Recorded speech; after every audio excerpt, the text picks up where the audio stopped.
Is it my turn? Hey, Luca. What? Jonathan's mom wants to know, what do you want to be when you grow up? What do you mean? What do you want to be when you grow up? Entrepreneur. That's what he told Luca Assante was first diagnosed with rhabdomyosarcoma, a cancer of the muscles, when he was 2 years old. Because his tumor was resistant to treatment, his doctors at Johns Hopkins resorted to high doses of chemotherapy.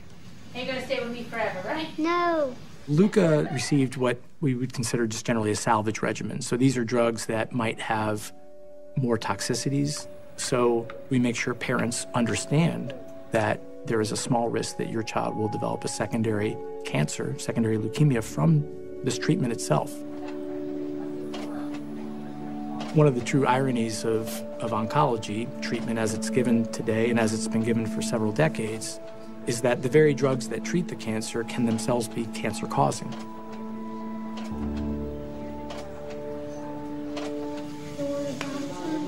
Luca was in remission for 2.5 years. But in the spring of 2013, during a routine follow-up exam, blood tests showed that he had developed leukemia, most likely the result of his earlier treatment.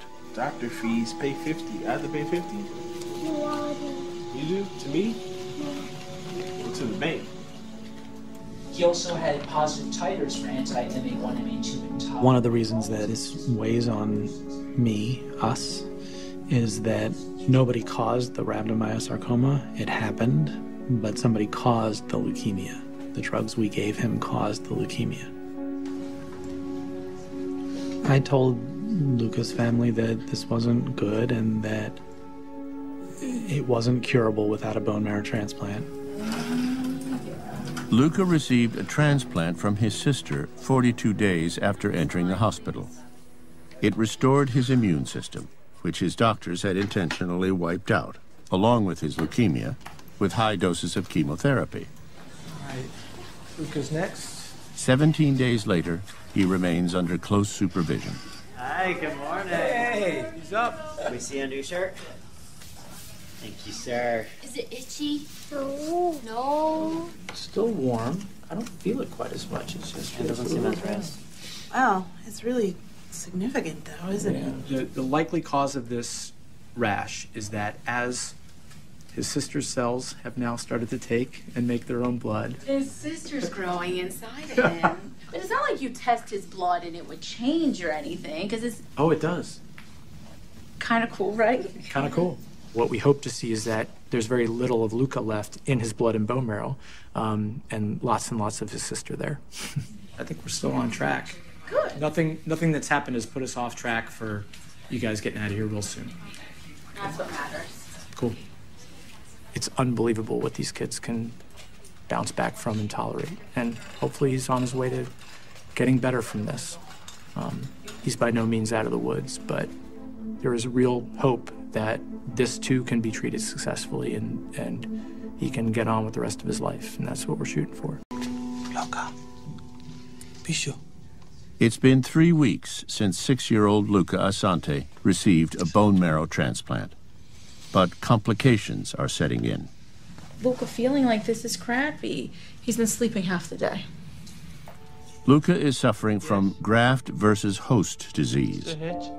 The immune system transplanted from his sister has begun to attack his own cells as if they were foreign, like an infection.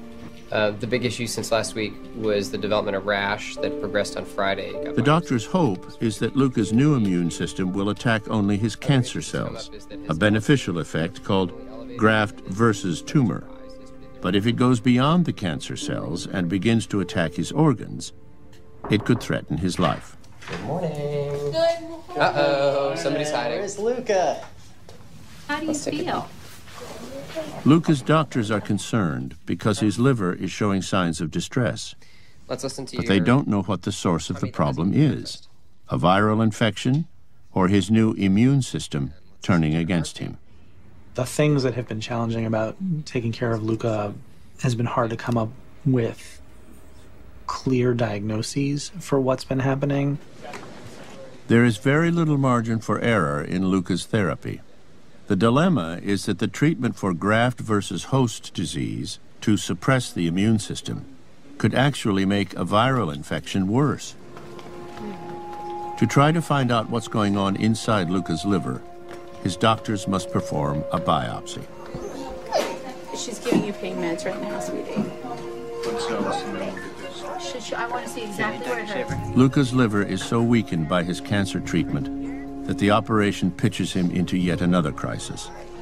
His blood cannot clot, and he is hemorrhaging internally. Your stomach hurts. It's going to be sore, buddy. I'm sorry. I don't think anybody would think this would happen. I don't think we thought it was going to turn that bad. Luca will be taken to the pediatric intensive.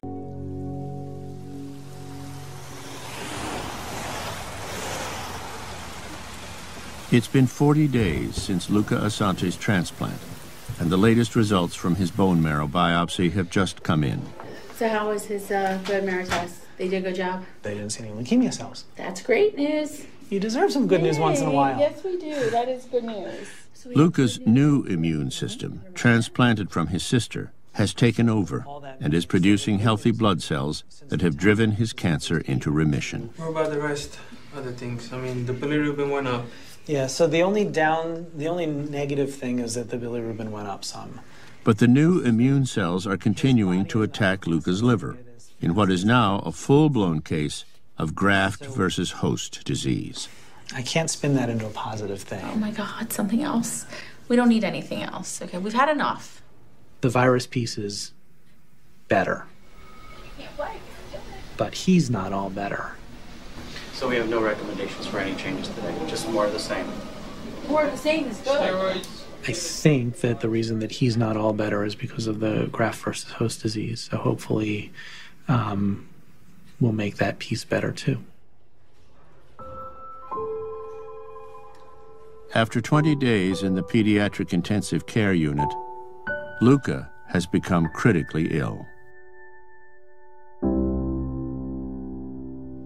The worst feeling is not being able to hold him. You can't physically, like, hug him the way you want to. I haven't heard my kid talk in 20 days. So I haven't heard him say mommy in 20 days. That's pretty tough. But I have my husband here with me, and we don't leave Luca at all, so he knows we're there.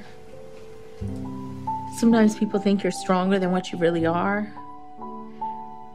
But I feel strong because I'm fighting with Luca, and I'm not going to let him fight alone. Good job. You want to put this on the side? We play it later? Or you want to play it?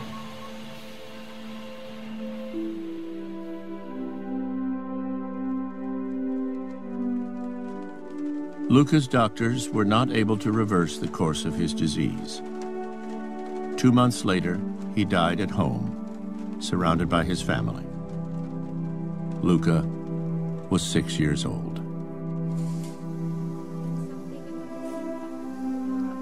We're still in an era where we give kids treatments to fix one tumor and it has the chance of causing another. I don't regret giving him those drugs because if we hadn't given him those drugs, he would have died at age 2 instead of 6. But it's still bothersome to know that the drugs that we gave him to treat his first tumor ultimately caused him to die as a child. There's still parts of his case that none of us really understand very well.